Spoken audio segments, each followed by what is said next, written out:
The Adventures of Sherlock Holmes. The Adventure of the Blue Carbuncle. I had called upon my friend Sherlock Holmes upon the second morning after Christmas, with the intention of wishing him the compliments of the season.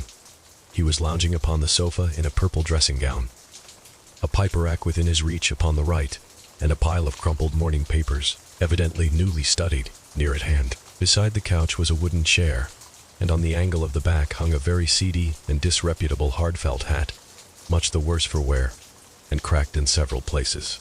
A lens and a forceps lying upon the seat of the chair suggested that the hat had been suspended in this manner for the purpose of examination.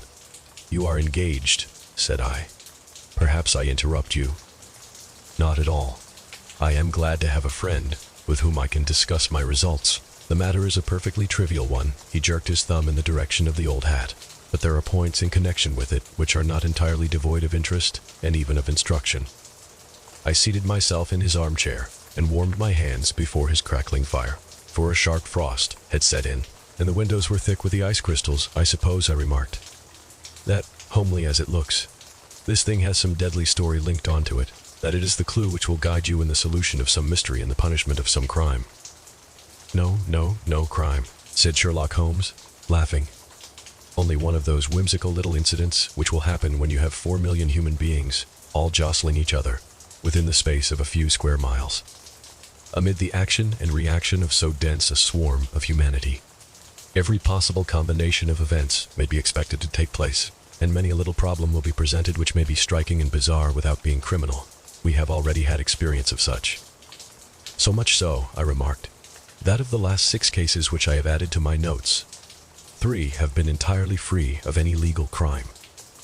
"Precisely. You allude to my attempt to recover the Irene Adler papers, to the singular case of Miss Mary Sutherland, and to the adventure of the man with the twisted lip. Well, I have no doubt that this small matter will fall into the same innocent category. You know Peterson, the commissionaire? Yes, it is to him that this trophy belongs." "It is his hat?" No, he found it. Its owner is unknown. I beg that you will look upon it not as a battered billycock, but as an intellectual problem. And, first, as to how it came here. It arrived upon Christmas morning, in company with a good fat goose, which is, I have no doubt, roasting at this moment in front of Peterson's fire. The facts are these.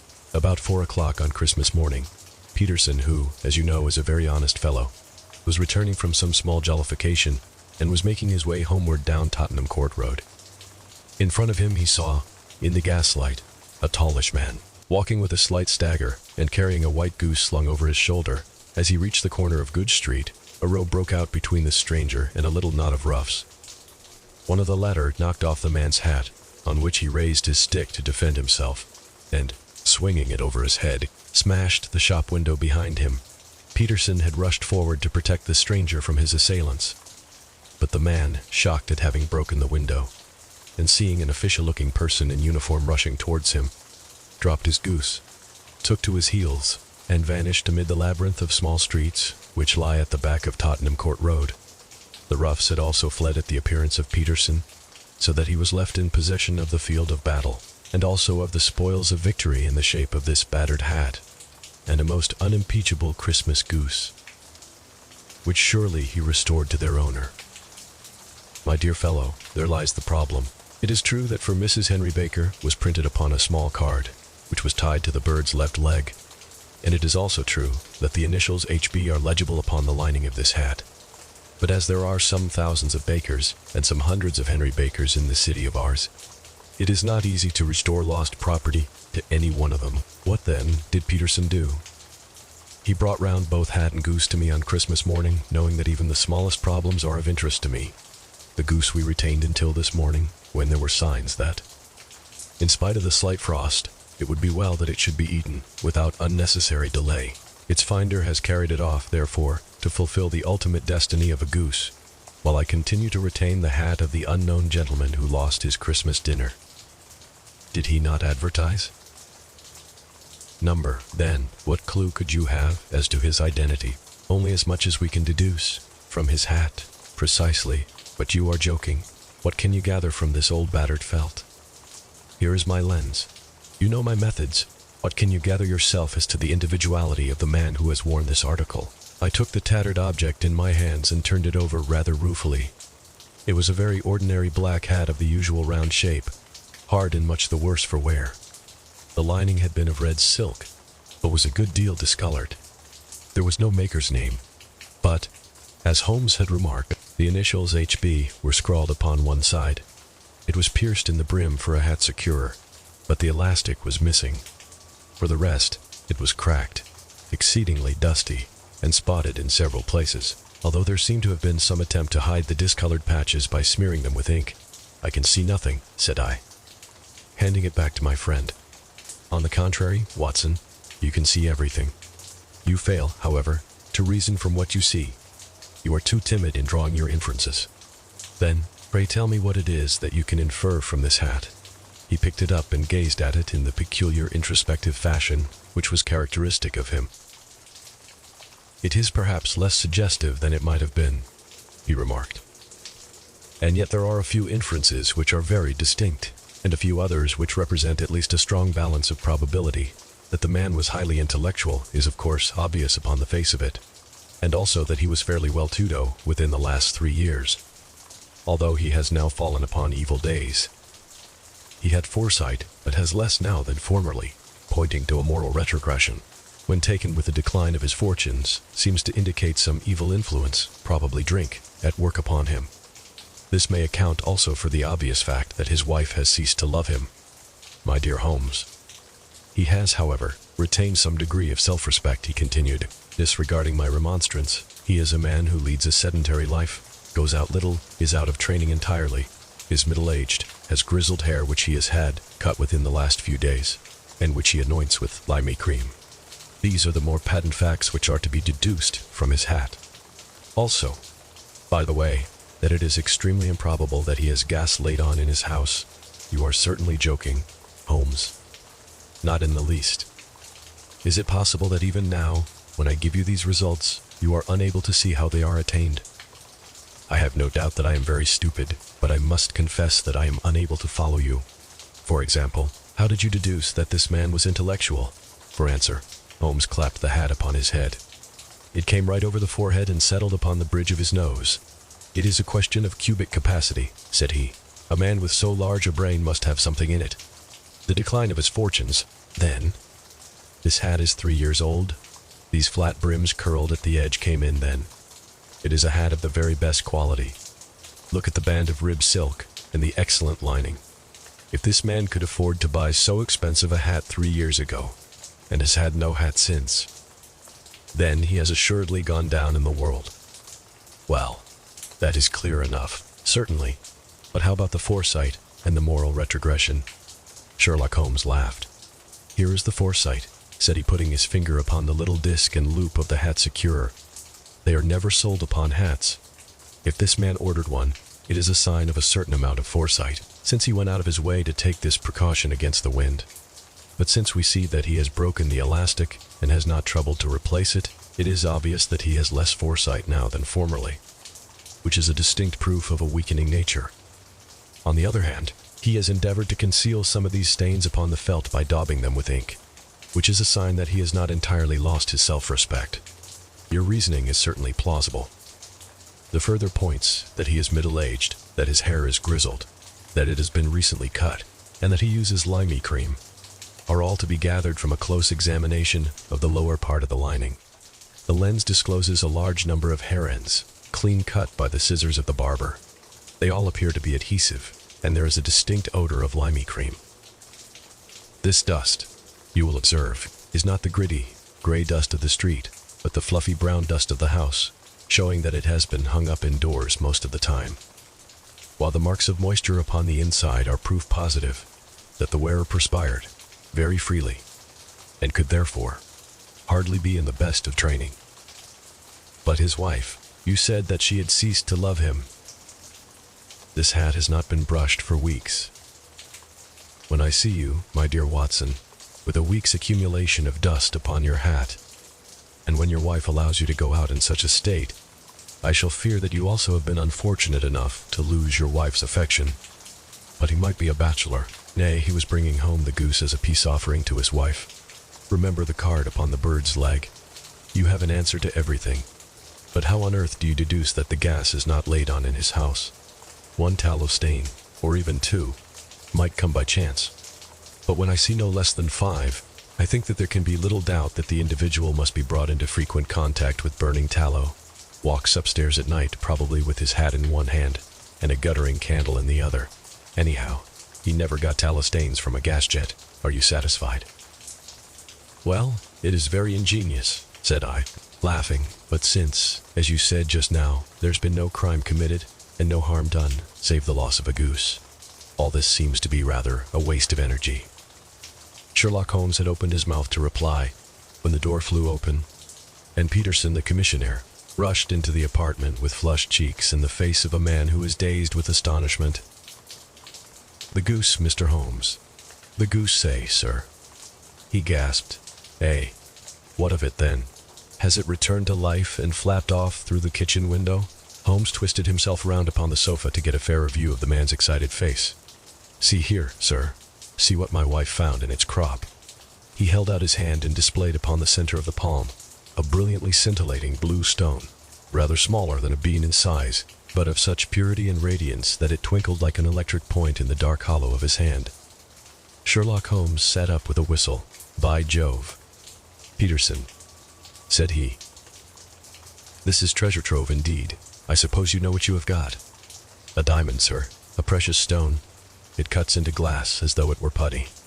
It's more than a precious stone. It is Python, the Python precious stone, not the Countess of Morcar's blue carbuncle." I ejaculated.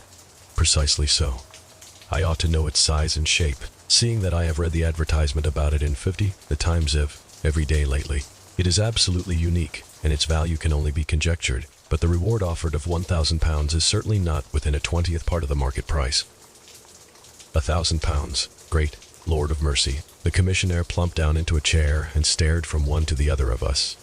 "That is the reward, and I have reason to know that there are sentimental considerations in the background which would induce the Countess to part with half her fortune, if she could but recover the gem. It was lost, if I remember aright, at the Hotel Cosmopolitan," I remarked. "Precisely so, on the 22nd of December, just 5 days ago. John Horner, a plumber, was accused of having abstracted it from the lattice jewel case.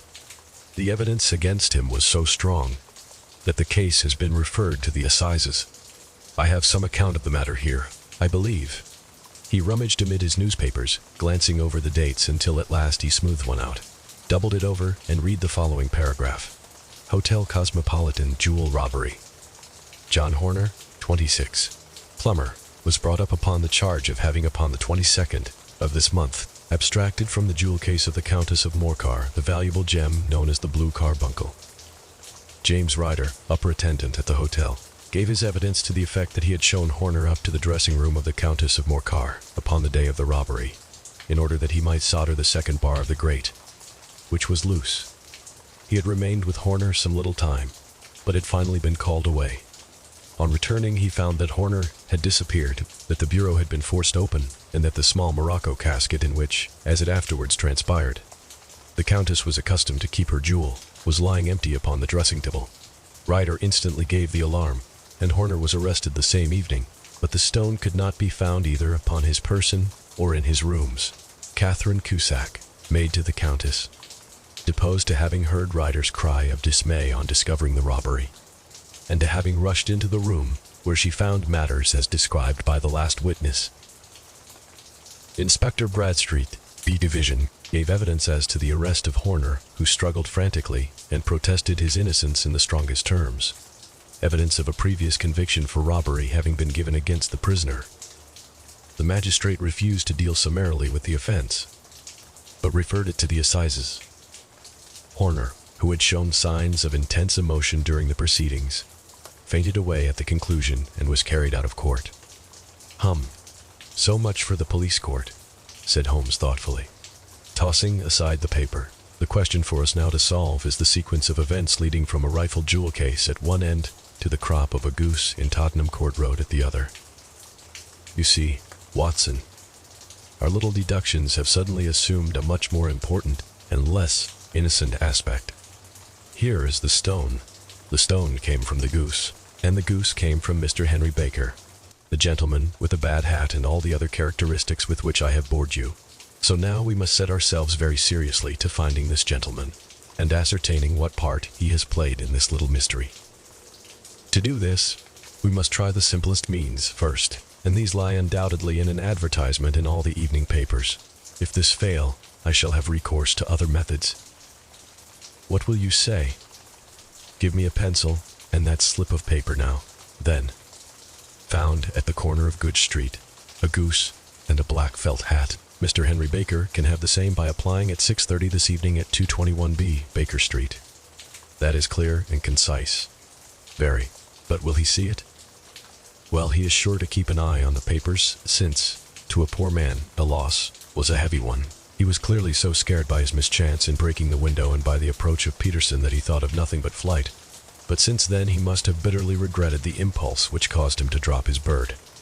Then, again, the introduction of his name will cause him to see it, for everyone who knows him will direct his attention to it. Here you are, Peterson. Run down to the advertising agency and have this put in the evening papers. In which, sir? Oh, in the Globe, Star, Pall Mall, St. James Gazette, Evening News, Standard, Echo, and any others that occur to you. Very well, sir. And this stone? Ah, yes. I shall keep the stone. Thank you. And, I say, Peterson, just buy a goose on your way back and leave it here with me, for we must have one to give to this gentleman in place of the one which your family is now devouring. When the commissionaire had gone, Holmes took up the stone and held it against the light. It's a bonny thing, said he. Just see how it glints and sparkles. Of course it is a nucleus and focus of crime. Every good stone is. They are the devil's pet baits.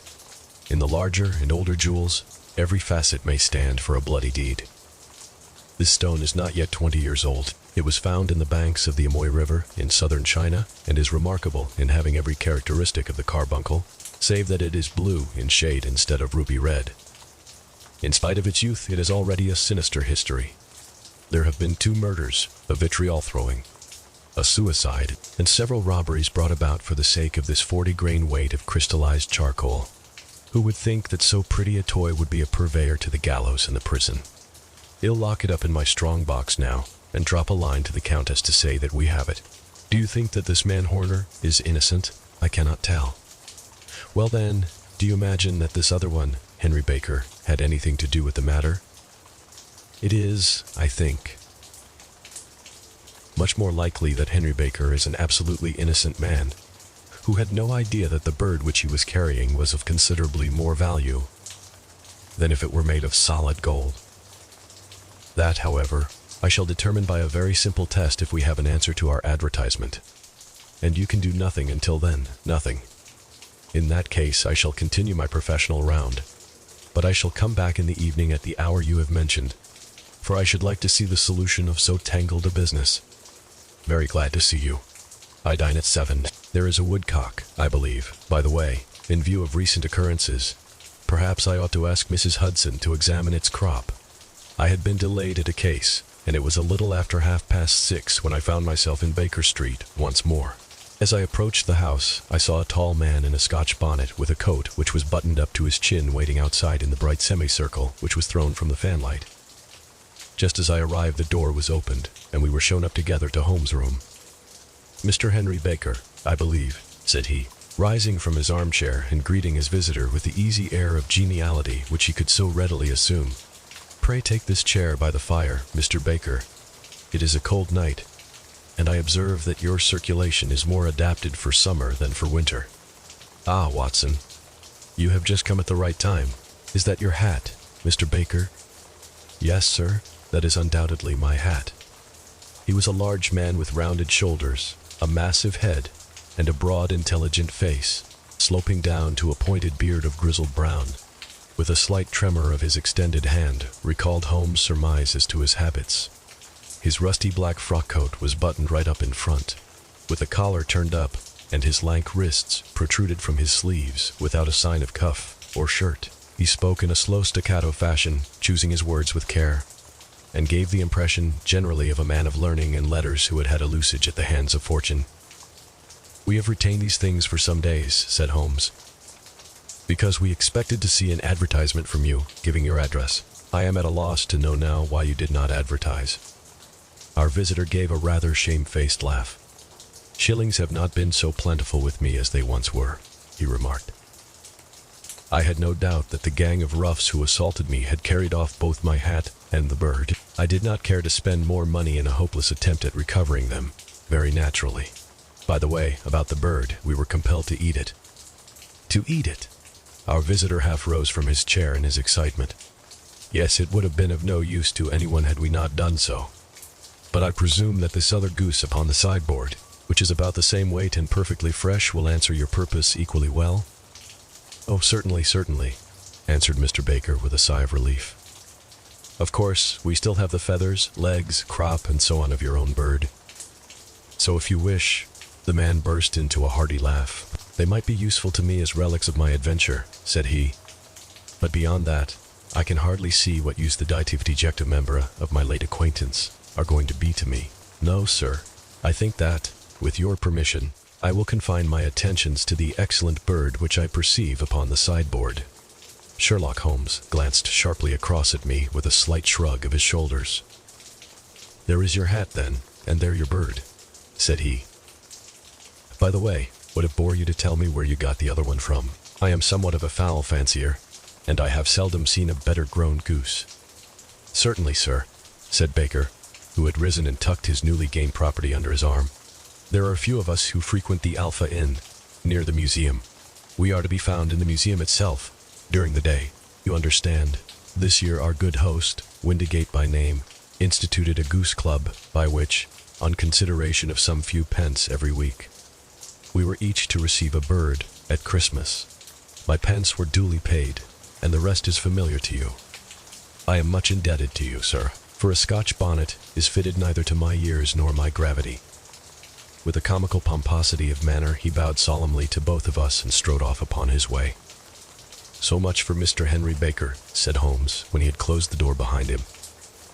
"It is quite certain that he knows nothing whatever about the matter. Are you hungry, Watson? Not particularly?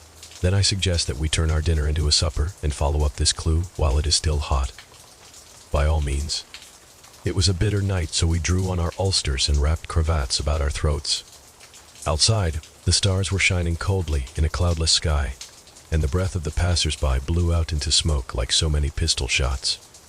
Our footfalls rang out crisply and loudly as we swung through the Doctor's Quarter, Wimpole Street, Harley Street, and so through Wigmore Street into Oxford Street. In a quarter of an hour we were in Bloomsbury at the Alpha Inn, which is a small public house at the corner of one of the streets which runs down into Holborn.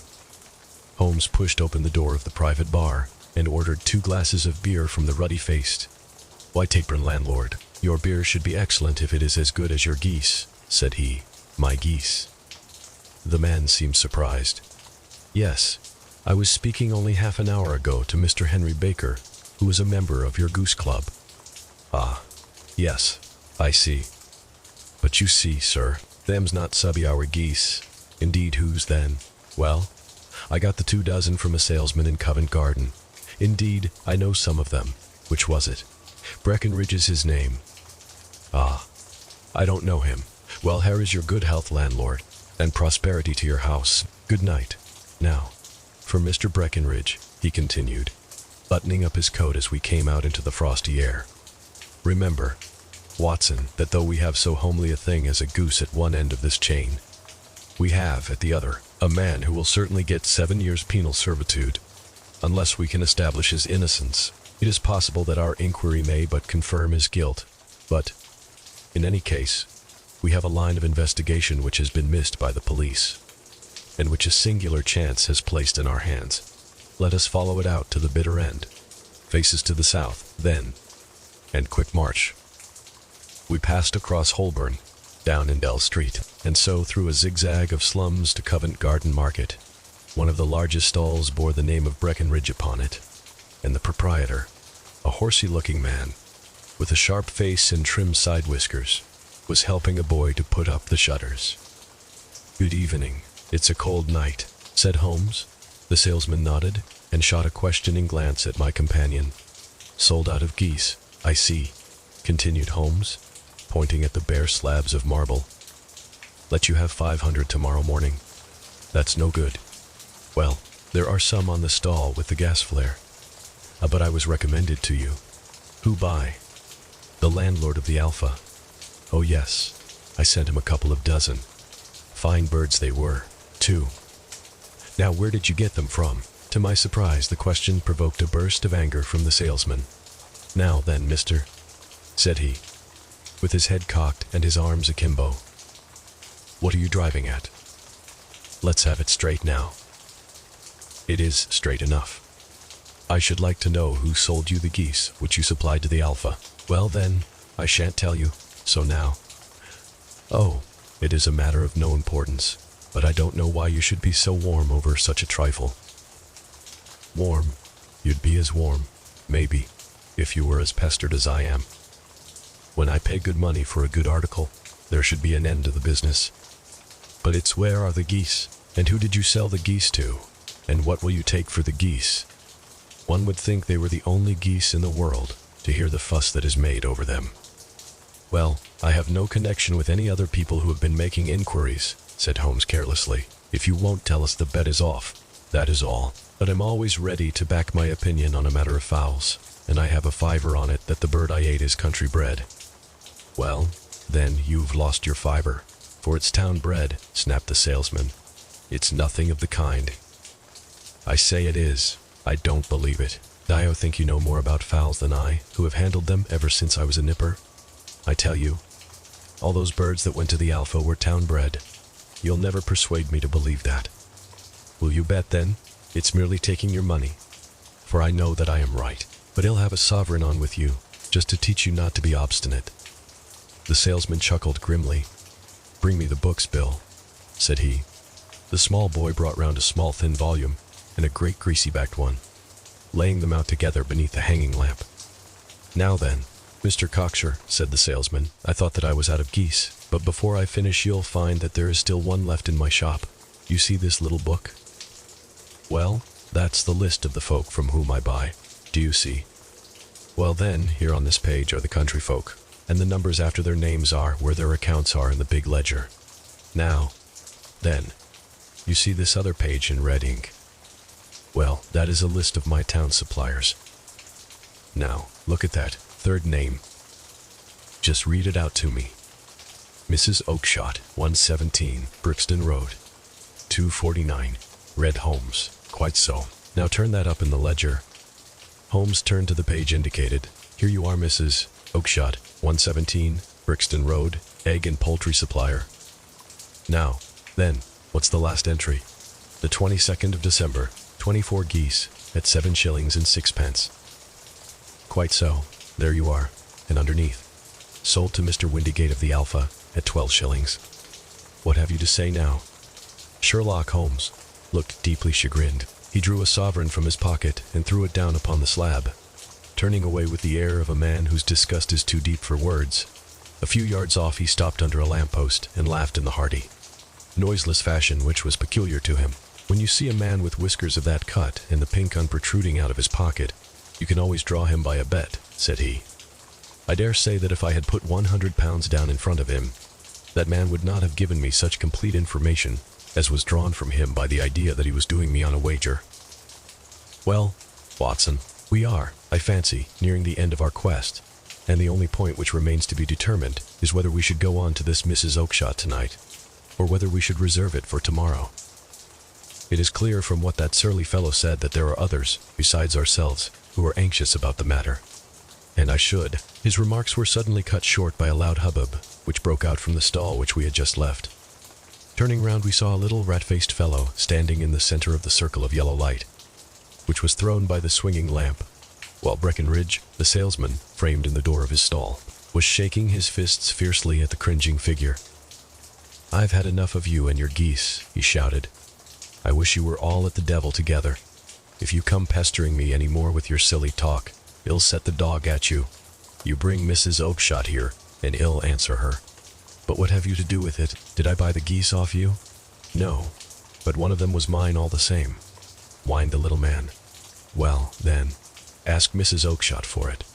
She told me to ask you. Well, you can ask the King of Prussia for all I care. I've had enough of it. Get out of this. He rushed fiercely forward, and the inquirer flitted away into the darkness. "Ha! This may save us a visit to Brixton Road," whispered Holmes.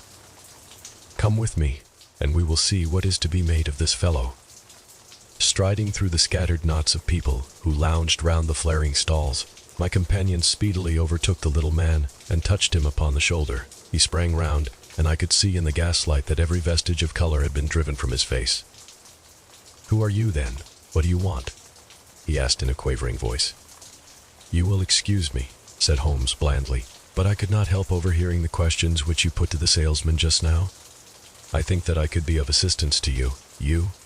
Who are you? How could you know anything of the matter?" "My name is Sherlock Holmes. It is my business to know what other people don't know. But you can know nothing of this." "Excuse me, I know everything of it. You are endeavoring to trace some geese which were sold by Mrs. Oakshott, of Brixton Road, to a salesman named Breckenridge, by him in turn to Mr. Windigate, of the Alpha, and by him to his club, of which Mr. Henry Baker is a member." "Oh, sir, you are the very man whom I have longed to meet," cried the little fellow with outstretched hands and quivering fingers. "I can hardly explain to you how interested I am in this matter." Sherlock Holmes hailed a four-wheeler, which was passing. "In that case we had better discuss it in a cozy room rather than in this windswept marketplace," said he. "But pray tell me, before we go farther, who it is that I have the pleasure of assisting." The man hesitated for an instant. "My name is John Robinson," he answered with a sidelong glance. No, the real name," said Holmes sweetly. "It is always awkward doing business with an alias." A flush sprang to the white cheeks of the stranger. "Well then," said he, "my real name is James Ryder." "Precisely so. Head attendant at the Hotel Cosmopolitan. Pray, step into the cab, and I shall soon be able to tell you everything which you would wish to know." The little man stood glancing from one to the other of us with half-frightened, half-hopeful eyes, as one who is not sure whether he is on the verge of a windfall or of a catastrophe. Then he stepped into the cab, and in half an hour we were back in the sitting room at Baker Street.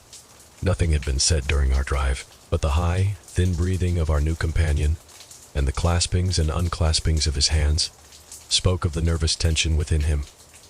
"Here we are," said Holmes cheerily as we filed into the room. "The fire looks very seasonable in this weather. You look cold. Pray take the basket chair. I will just put on my slippers before we settle this little matter of yours now. Then, you want to know what became of those geese?" "Yes, sir. Or rather, I fancy, of that goose. It was one bird, I imagine, in which you were interested. White, with a black bar across the tail." Ryder quivered with emotion. "Oh, sir," he cried, "can you tell me where it went to? It came here." "Here?" "Yes, and a most remarkable bird it proved. I don't wonder that you should take an interest in it. It laid an egg. After it was dead, the bonniest, brightest little blue egg that ever was seen. I have it here in my museum." Our visitor staggered to his feet and clutched the mantelpiece with his right hand. Holmes unlocked his strong-box and held up the blue carbuncle, which shone out like a star, with a cold, brilliant, many-pointed radiance. Ryder stood glaring with a drawn face, uncertain whether to claim or to disown it. "The game's up, Ryder," said Holmes quietly. "Hold up, man, or you'll be into the fire. Give him an arm back into his chair, Watson. Has not got blood enough to go in for felony with impunity. Give him a dash of brandy. So, now he looks a little more human. What a shrimp it is, to be sure." For a moment he had staggered and nearly fallen, but the brandy brought a tinge of color into his cheeks, and he sat staring with frightened eyes at his accuser. "I have almost every link in my hands, and all the proofs which I could possibly need, so there is little which you need tell me. Still, that little may as well be cleared up to make the case complete. You had heard, Ryder, of this blue stone of the Countess of Morcar's. It was Catherine Cusack who told me of it," said he in a crackling voice. "I see, her ladyship's waiting maid. Well, the temptation of sudden wealth so easily acquired was too much for you, as it has been for better men before you. But you were not very scrupulous in the means you used. It seems to me, Ryder, that there is the making of a very pretty villain in you. You knew that this man Horner, the plumber, had been concerned in some such matter before, and that suspicion would rest the more readily upon him. What did you do then? You made some small job in my lattice room, you and your Confederate Cusack, and you managed that he should be the man sent for.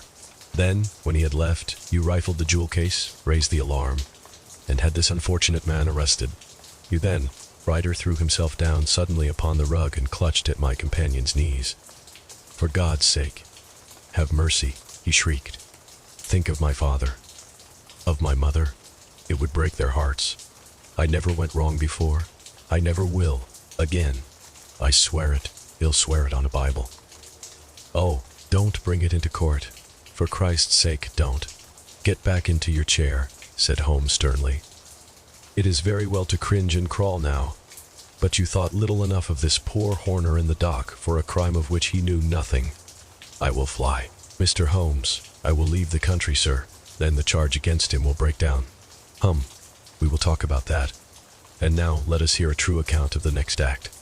How came the stone into the goose, and how came the goose into the open market? Tell us the truth, for there lies your only hope of safety. Ryder passed his tongue over his parched lips. I will tell you it just as it happened, sir, said he. When Horner had been arrested, it seemed to me that it would be best for me to get away with the stone at once, for I did not know at what moment the police might not take it into their heads to search me in my room. There was no place about the hotel where it would be safe. I went out, as if on some commission, and I made for my sister's house. She had married a man named Oakshott and lived in Brixton Road, where she fattened fowls for the market. All the way there, every man I met seemed to me to be a policeman or a detective, and, for all that it was a cold night, the sweat was pouring down my face before I came to the Brixton Road. My sister asked me what was the matter, and why I was so pale, but I told her that I had been upset by the jewel robbery at the hotel. Then I went into the backyard and smoked a pipe and wondered what it would be best to do. I had a friend once called Maudsley, who went to the bad and has just been serving his time in Pentonville. One day he had met me and fell into talk about the ways of thieves and how they could get rid of what they stole. I knew that he would be true to me, for I knew one or two things about him, so I made up my mind to go right on to Kilburn, where he lived, and take him into my confidence. He would show me how to turn the stone into money. But how to get to him in safety? I thought of the agonies I had gone through in coming from the hotel. I might at any moment be seized and searched, and there would be the stone in my waistcoat pocket. I was leaning against the wall at the time and looking at the geese which were waddling about round my feet. And suddenly, an idea came into my head which showed me how I could beat the best detective that ever lived. My sister had told me some weeks before that I might have the pick of her geese for a Christmas present, and I knew that she was always as good as her word. I would take my goose now, and in it I would carry my stone to Kilburn. There was a little shed in the yard, and behind this I drove one of the birds, a fine big one, white, with a barred tail. I caught it, and prying its bill open, I thrust the stone down its throat as far as my finger could reach. The bird gave a gulp, and I felt the stone pass along its gullet and down into its crop. But the creature flapped and struggled, and out came my sister to know what was the matter. As I turned to speak to her, the brute broke loose and fluttered off among the others. "Whatever were you doing with that bird, Jem?" says she. "Well," said I, "you said you'd give me one for Christmas, and I was feeling which was the fattest." "Oh," says she, "we've set yours aside for you. Jem's bird, we call it. It's the big white one over yonder. To raise 26 of them, which makes one for you, and one for us, and 24 for the market." "Thank you, Maggie," says I. "But if it is all the same to you, I'd rather have that one I was handling just now. The other is a good 3 pound heavier," said she, "and we fattened it expressly for you." "Never mind, he'll have the other, and he'll take it now," said I. "Oh, just as you like," said she, a little huffed. "Which is it you want, then?" "That white one with the barred tail, right in the middle of the flock." "Oh, very well. Kill it and take it with you." Well, I did what she said, Mr. Holmes, and I carried the bird all the way to Kilburn. I told my pal what I had done, for he was a man that it was easy to tell a thing like that to. He laughed until he choked, and we got a knife and opened the goose. My heart turned to water, for there was no sign of the stone, and I knew that some terrible mistake had occurred. I left the bird, rushed back to my sister's, and hurried into the backyard. There was not a bird to be seen there. "Where are they all, Maggie?" I cried. "Gone to the dealers, Jem." "Which dealers?" "Breckenridge, of Covent Garden." But was there another with a barred tail? I asked. The same as the one I chose? Yes, Jem, there were two barred-tailed ones, and I could never tell them apart. Well, then, of course I saw it all, and I ran off as hard as my feet would carry me to this man Breckenridge. But he had sold the lot at once, and not one word would he tell me as to where they had gone. You heard him yourselves tonight. Well, he has always answered me like that. My sister thinks that I am going mad. Sometimes I think that I am myself, and now I am myself a branded thief, without ever having touched the wealth for which I sold my character. God help me, God help me. He burst into convulsive sobbing, with his face buried in his hands. There was a long silence, broken only by his heavy breathing and by the measured tapping of Sherlock Holmes' fingertips upon the edge of the table. Then my friend rose and threw open the door. "Get out," said he. "What, sir?" "Oh, heaven bless you. No more words. Get out." And no more words were needed. There was a rush, a clatter upon the stairs, the bang of a door, and the crisp rattle of running footfalls from the street. "After all, Watson," said Holmes, reaching up his hand for his clay pipe, "I am not retained by the police to supply their deficiencies. If Horner were in danger, it would be another thing. But this fellow will not appear against him, and the case must collapse. I suppose that I am commuting a felony, but it is just possible that I am saving a soul. This fellow will not go wrong again. He is too terribly frightened. Send him to gaol now, and you make him a gaol-bird for life. Besides, it is the season of forgiveness. Chance has put in our way a most singular and whimsical problem, and its solution is its own reward. If you will have the goodness to touch the bell, Doctor, we will begin another investigation in which also a bird will be the chief feature."